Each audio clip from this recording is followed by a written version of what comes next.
Hello and welcome to the easy classes once again.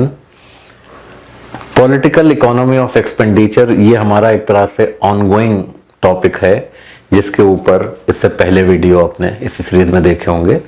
जो पहला लिंडाल model जो कि यूनैनिमिटी रूल को रिप्रेजेंट करता है कि यूनैनिमिटी के साथ भी पॉसिबल है किसी डिसीजन तक पहुंचना, लेकिन उसकी डाउनसाइड्स भी हैं जो डिस्कस मैंने की थी।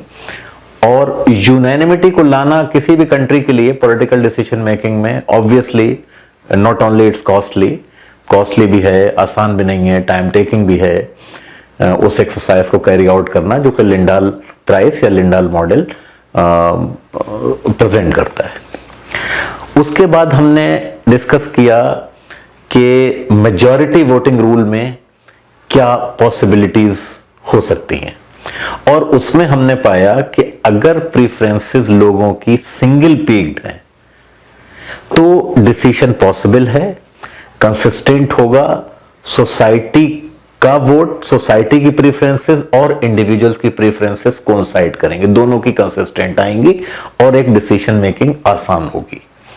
लेकिन अगर प्रीफरेंसेस मल्टी पीक्ड हैं, पीक हमने डिफाइन की थी कि जहां पर हमारी जो मोस्ट प्रीफर्ड पोजीशन है, जो हमारी फर्स्ट चॉइस है, उससे हम किसी भी तरफ चलें तो बाकी की सारी पोजीशन जो हैं वो नीचे और उससे नीचे ही आएंगी, नीचे की तरफ आएंगी। उसमें ऐसा नहीं होगा कि हमारी टॉप पोजीशन ये है, उसके बाद अगर वहां से मूव करते हैं तो एक पोजीशन हमें एक तरफ ले जाती है, दूसरी पोजीशन हमें दूसरी तरफ ले जाती है, तो दो पीक बनती हैं।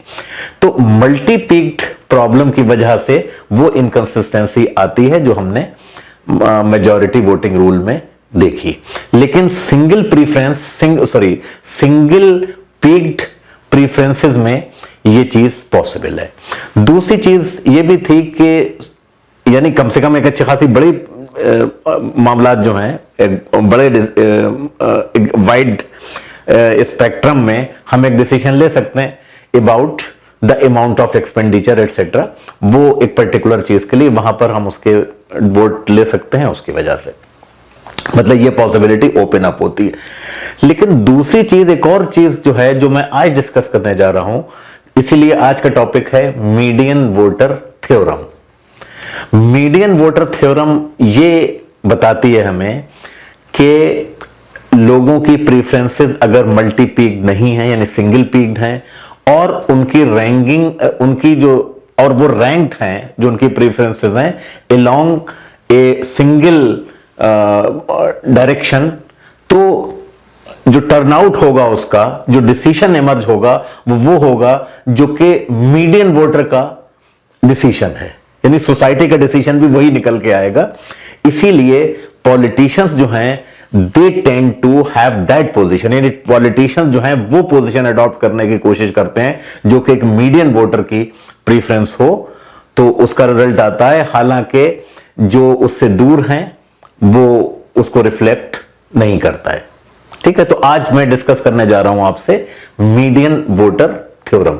इसके लिए दो क्या इंपॉर्टेंट चीज हैं कि प्रीफरेंसेस मल्टी पीक्ड ना हो, सिंगल पीक्ड हो, और दूसरी वो प्रेफरेंसेस रैंक की जा सकती हो एक सिंगल डायमेंशन में, एक डायमेंशन में आप रैंक कर सकते हैं उसको। अब कोई एग्जांपल ले लेते हैं छोटी सी, जो कि हमारे आसपास की एग्जांपल्स होती हैं, और वो एग्जांपल्स जैसे ये हो सकती है कि एक छोटी सी सोसाइटी है, सपोज ये एक वर्ल्ड कॉलोनी है, उसमें लोग रहने वाले हैं, कुछ फैमिलीज हैं, 150 फैमिली हैं या उससे ज्यादा भी हो सकती हैं। उनको एक पार्टी ऑर्गेनाइज करनी है, सपोज होली के मौके पे होली मिलन का फंक्शन उन्हें ऑर्गेनाइज करना है।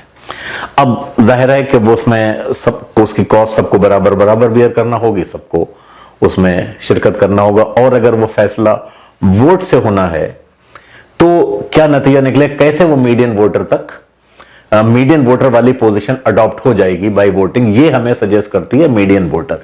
और फिर उसके इंप्लीकेशन जो है वो पॉलिटिकल होते हैं, वो मैं उसके बाद बल्कि शुरू मैंने वहीं से किया तो उसी पे फिर कंक्लूड कर देंगे लाके, तो उस वक्त ये चीज और क्लियरली आपके सामने आ जाएगी। राइट, तो दो चीजें के प्रीफरेंसेस शुड बी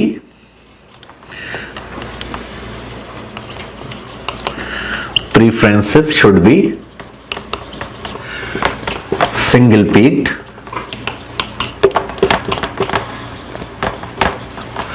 और दूसरी चीज जो है वो है कि preferences can be ranked along a single direction.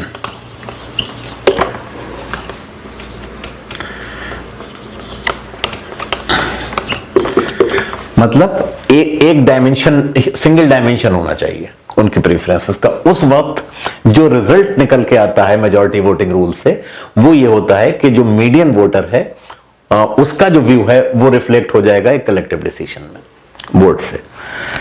Median voter आप लोग समझ ही सकते होंगे कि मीडियन, मीन मोड मीडियन तो शायद स्टैटिस्टिक्स में पढ़ाई जाने वाली पहली ही चीज होती है, और आई एम श्योर कि आप लोगों में से 99.9% लोग जानते होंगे कि मीडियन वोटर क्या होता है। लेकिन फिर भी मैं ऐसी छोटी छोटी चीजों को भी, अगर बीच में कहीं चीज उसका रेफरेंस आ जाता है तो मैं बताता हूं।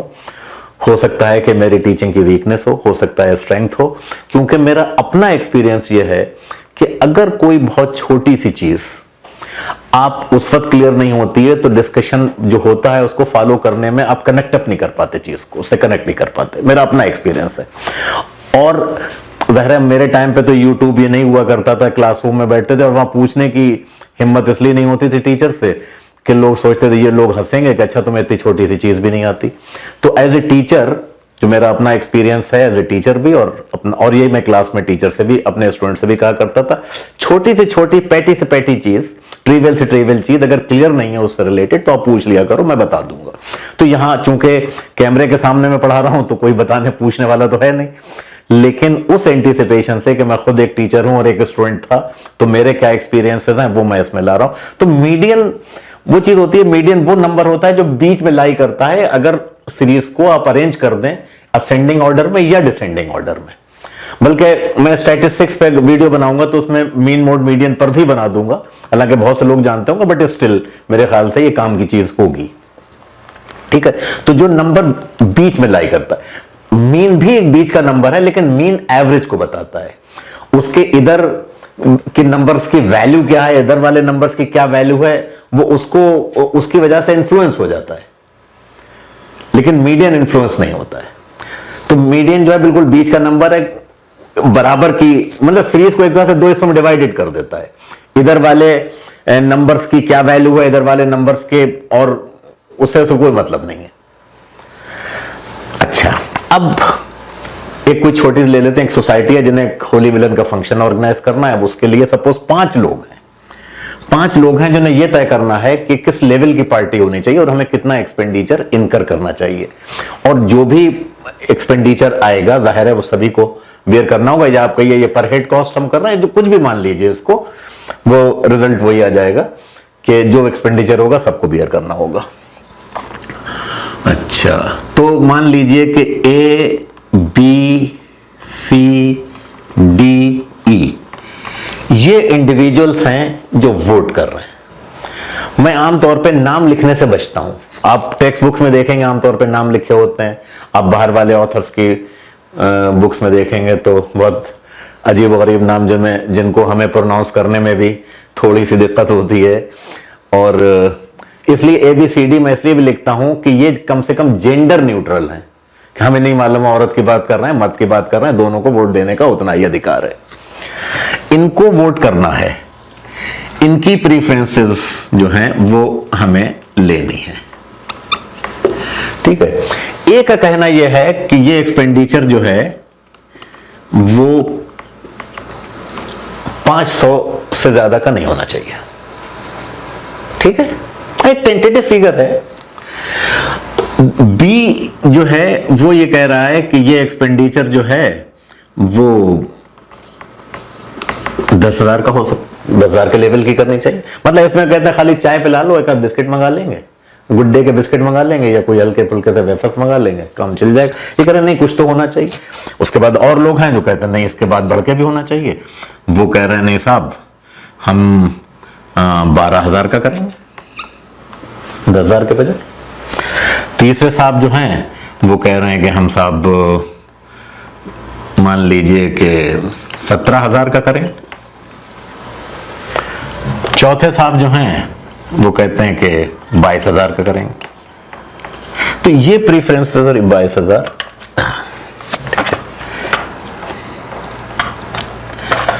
ये प्रीफरेंसेस निकल के आ रहे हैं। सारी फिगर्स जो हैं वो इंडियन रुपीस में हैं और बजाय सिंबल के मैं रुपीस ही लिखे देता हूं। ये रैंकिंग है, ये उनका 5 इंडिविजुअल्स का मोस्ट प्रीफर्ड एक्सपेंडिचर लेवल है। तो अब अगर वोट इस बात के लिए लिया जाता है कि बिटवीन 0 and 50 यानी 500 और नो पार्टी, तो अगर सिर्फ इसी पे वोट लिया जाता है तो सारे लोग एग्री कर जाए, पांचों के पांचों। लेकिन ऑब्वियसली दूसरे लोग कहेंगे कि भाई इन पे भी वोट लो। देखो अगर ये हो सकता है क्योंकि मेजॉरिटी वोटिंग की बात कर रहे हैं हम, तो उस पर हम क्या कहते हैं एग्री जरूर कर रहे हैं, लेकिन बहुत से लोगों की ये राय है कि ज्यादा होना चाहिए। अगर a movement from 500 to 10,000, movement from 500 to 10,000 will be preferred by B, C, D and E, but will be voted against by A, क्योंकि उसका प्रीफर्ड मोस्ट प्रीफर्ड लेवल 500 है कि 500 ज्यादा वो नहीं चाहता। लेकिन ये इनका तो लेवल ही वो है जिसके लिए वोट लिया जा रहा है। और ये लोग जो हैं यानी 500 के बाद और 10,000 के बीच का कोई अगर वोट है तो वो इस पे चारों लोग वोट दे देंगे। अगर वोट लिया जाता है 12,000 के ऊपर, यानी कोई भी मूवमेंट फ्रॉम 10,000 अप टू 12,000, 10,000 और 12,000 का वोट जो है उसको C, D और E वोट दे देंगे, क्योंकि इनके मोस्ट प्रीफर्ड से कम है और उनकी प्रीफरेंस सिंगल पीक्ड है। ऐसा नहीं है कि या तो ये या फिर 500, ऐसी नहीं है। तो इनको ये 3 वोट दे देंगे और ये लोग जो हैं 2 A और B उसके अगेंस्ट वोट देंगे। अच्छा, लेकिन जैसे ही आप 12,000 से ऊपर चलेंगे, यानी 12,000 के बाद का मूवमेंट जो होगा 17,000 की तरफ को, तो इसका बिटवीन 12,000 एंड 17,000 इसको जो है वो ये 2 वोट तो मिल जाएंगे, लेकिन ये लोग उसके अगेंस्ट वोट देंगे। तो ये प्रपोजल जो है वो 2-1 से डिफीट हो जाएगा आपका, ये 2-1 से डिफीट हो जाएगा। इसी तरह से अगर इसकी बात करेंगे तो इसको खाली ई का वोट मिलेगा और बाकी 4 लोग इसको अपोज करेंगे। तो नो एक्सपेंडिचर वाले तो कोई बात ही नहीं है, मतलब मैक्सिमम कितना हो सकता है इसके लिए वोट लिया जा रहा है। तो मैक्सिमम जो है और मेजॉरिटी उसको अप्रूव भी कर रही हो, तो मैक्सिमम एक्सपेंडिचर जो है वो हमारे यहां निकल के आ रहा है कि वो 12,000 होगा। 12,000 होगा जिसको मेजॉरिटी वोट से पास किया जा सकता है, प्रोवाइडेड के सिंगल पीक्ड हो और एक डायमेंशन में उसको हम रैंक कर सकते हो। ठीक है। अच्छा, अब इसमें से एक चीज ये निकल के आती है कि ये तो आपने 5 बना ली अपनी कन्वीनियंस के लिए, 6 होते तो बीच का किसको मानते। फॉर एग्जाम्पल एक एफ भी है, एफ को आप 25,000 मान लीजिए। ठीक है, तो अगर ये 25,000 है तो फिर आपको इन दोनों में किसी को आर्बिट्रेरीली चुनना होगा। ये रूल ये बताता है आपको। तो मीडियन वोटर की पोजीशन जो है वो एक्सेप्ट कर ली जाती है, यानी टेंडेंसी जो होती है मेजॉरिटी वोटिंग रूल में। हालांकि ये प्रीफरेंस जो है जैसे हमारे उसमें ये निकल के आई थी 12,000 वाली, ये प्रेफरेंस तो अकेले इस बंदे की एससी की, लेकिन जब वोट के थ्रू डिसाइड हुआ कि सबकी प्रेफरेंस वही बन गई। ये मीडियन वोटर थ्योरम बताती है। मैं अगर मेजॉरिटी वोटिंग रूल से कर रहे हैं, मेजॉरिटी वोटिंग रूल सॉल्यूशन दे रही है आपको, लेकिन इन 2 शर्तों के साथ दे रही है। अब एक चीज और है कि जब कभी भी हम इसकी बात करते हैं प्रीफरेंसेस की, भले ही वो सिंगल रैंक्ड हैं, वो सॉरी सिंगल पीक्ड हैं और यूनी डायमेंशनल वो हैं रैंक्ड हैं, वो प्रेफरेंसेस बता रही हैं, ये नहीं बता रही हैं कि how strongly you feel about these preferences, यानी उन प्रेफरेंसेस के लिए आप कितने ज्यादा इंपॉर्टेंटली फील कर रहे हो। कि यानी हमारी प्रेफरेंस तो क्या कहते हैं 5,000 की भी है, लेकिन 10,000 भी चलेगा अगर नहीं है तो। यानी ये हमारी प्रेफरेंस जो है वो 25,000 की है, लेकिन I am okay with some other expenditure also. क्यों? यानी इसका मतलब प्रेफरेंस आपकी उतनी स्ट्रांग नहीं है या दूसरी प्रेफरेंसेस के लिए उतनी नेगेटिव फीलिंग नहीं है। ये चीज कि जहां पर हम किसी प्रोजेक्ट को, अपनी प्रेफरेंसेस को एक्सप्रेस कर सकें on the basis of net benefit, यानी वो चीज फैक्टर इन हो जाए उसमें कि हमें किसी चीज से बेनिफिट कितना हो रहा है और उस पे ऊपर जो कॉस्ट आ जाएगी उससे हमें डिसयूटिलिटी कितनी मिलेगी, तो वो नेट बेनिफिट होगा। यानी हम किसी चीज के लिए हम कितना स्ट्रांगली फील कर रहे हैं और कितना, और अगर नेगेटिव है तो कितने नेगेटिव है, वो चीज उसमें रिफ्लेक्ट हो जाएगी। तो ये हम दूसरे वीडियो में आपको बताते हैं। Thank you very much.